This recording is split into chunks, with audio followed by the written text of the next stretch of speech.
Hello, my name is Vanessa Guerra, and today, alongside my peers, we will be discussing our research question that we have devised. The question is, among firms engaging in mergers and acquisitions, does firm profitability reduce audit fees during acquisition years despite heightened transaction complexity? The research question is driven by three main factors.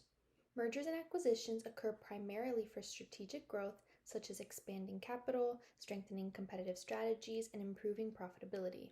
However, from an audit perspective, mergers and acquisition transactions create unique challenges.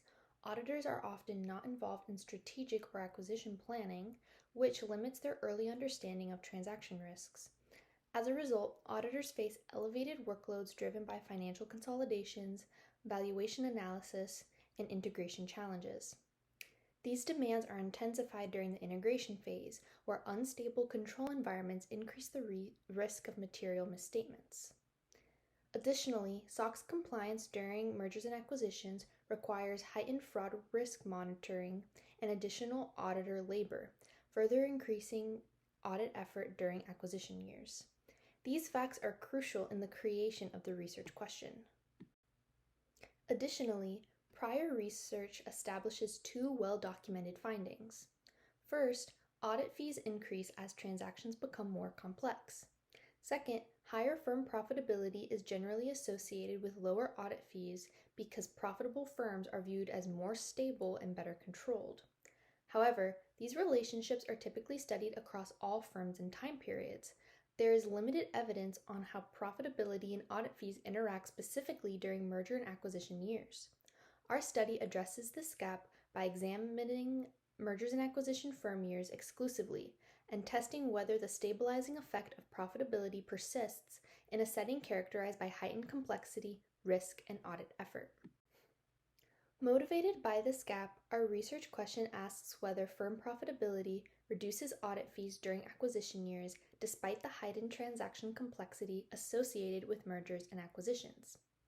We test this using two hypotheses.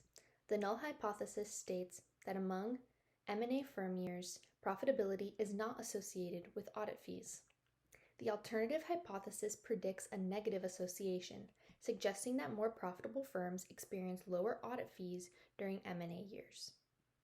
This expectation is based on the idea that highly profitable firms may have stronger internal controls and operational efficiency, which could offset some of the additional audit risk and effort created by mergers and acquisitions. To test our research question, we were given the M&A dataset, which consisted of firm year observations from 2017 to 2023 and focuses on firms engaging in mergers and acquisitions. It includes financial performance data, audit information, and governance characteristics. Ultimately, the purpose of the dataset is to examine whether firm profitability reduces audit fees during acquisitions years. As shown in the dataset, the initial dataset that we were given included 871 observations. After running the dataset through our console, the platform essentially removed any blank, missing, or incomplete data for the following variables that we were going to test on, including our independent variable, the dependent variable, and the control variables. And finally, we were left with the final dataset to use to run our regression of 755 observations. For variable construction, our dependent variable is the natural logarithm of audit fees, as audit fees reflects the amount of work and risk involved in the audit. We use the natural log to reduce skewness and make the data more appropriate for regression analysis.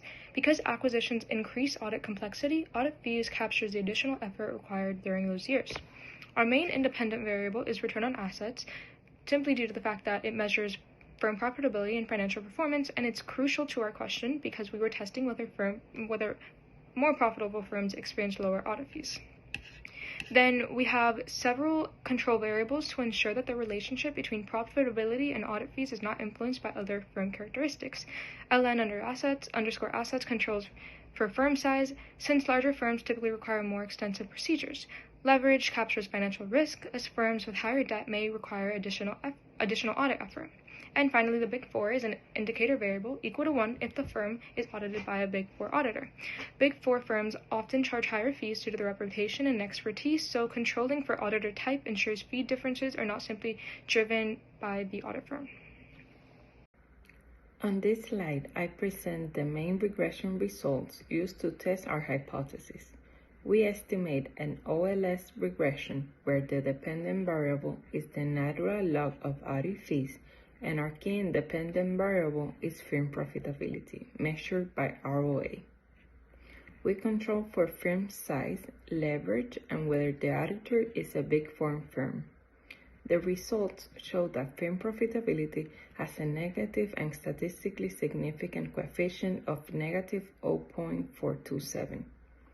This indicates that holding all factors constant, more profitable firms pay lower audit fees during merger and acquisition years. Therefore, we reject the null hypothesis and find support for our alternative hypothesis. Firm size is positive and highly significant, which is consistent with prior literature. Larger firms require more extensive audit procedures and therefore incur higher audit fees. The Big Four indicator is also positive and significant, reflecting higher pricing associated with higher audit quality and reputation. Leverage is not statistically significant in this model. Finally, the adjusted R-square is approximately 57%, indicating strong explanatory power. To ensure the reliability of our results, we conducted several diagnostic tests. First, we estimated robust standard errors.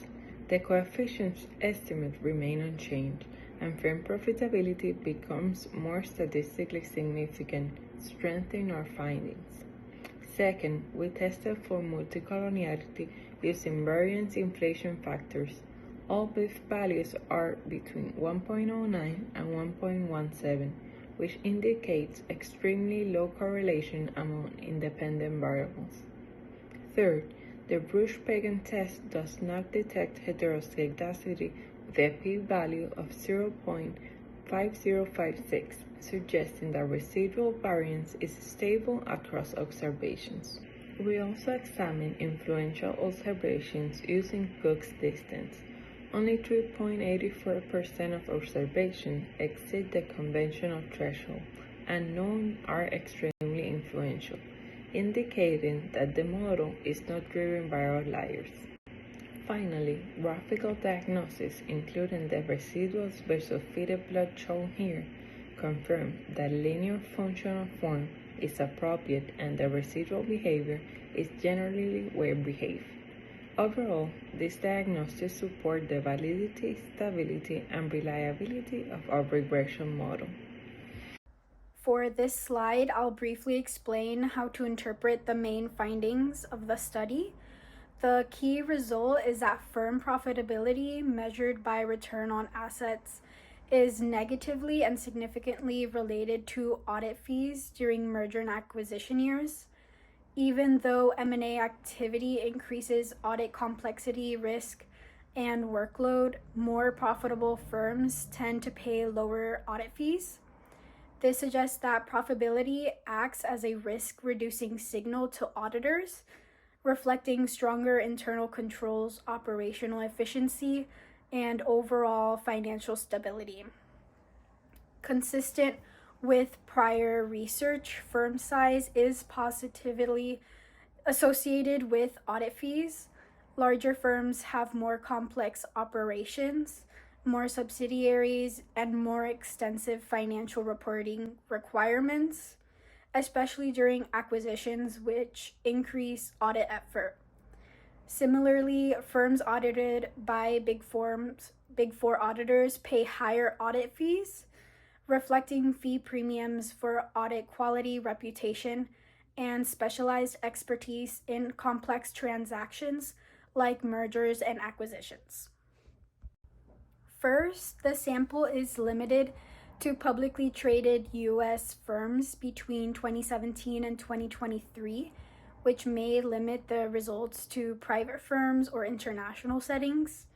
Public firms face stricter reporting and regulatory requirements that can influence audit fees. Second, while the model controls for key firm characteristics, audit firms during M&A years may be affected by transaction-specific factors such as deal complexity, cross-border acquisitions, or post-merger integration challenges, which are difficult to fully capture in a regression model. Third, probability is measured using return on assets, which may not fully reflect a firm's overall financial strength, particularly around acquisition periods when earnings and asset values can fluctuate. Finally, the analysis focuses only on M&A years and does not directly compare audit fees to non-acquisition periods, which limits the ability to assess how audit pricing changes before and after acquisition years. To conclude, this study examines audit fees during merger and acquisition years, a period when audit complexity and risks are significantly higher. The results show that while audit fees generally increase during M&A years, firm profitability plays an important mitigating role. More profitable firms tend to pay lower audit fees even during acquisition years, suggesting that profitability serves as a risk-reducing signal to auditors. Consistent with prior research, larger firms and firms audited by Big Four auditors incur higher audit fees due to greater operational complexity and the premium associated with audit fees and expertise. In contrast, financial leverage does not appear to be a significant driver of audit fees in this setting. Overall, these findings highlight that financial strength continues to matter in auditors' pricing decisions, even in high-risk transactional environments like mergers and acquisitions. This study contributes to the audit fee literature by showing that profitability helps offset transaction-related audit risks and costs.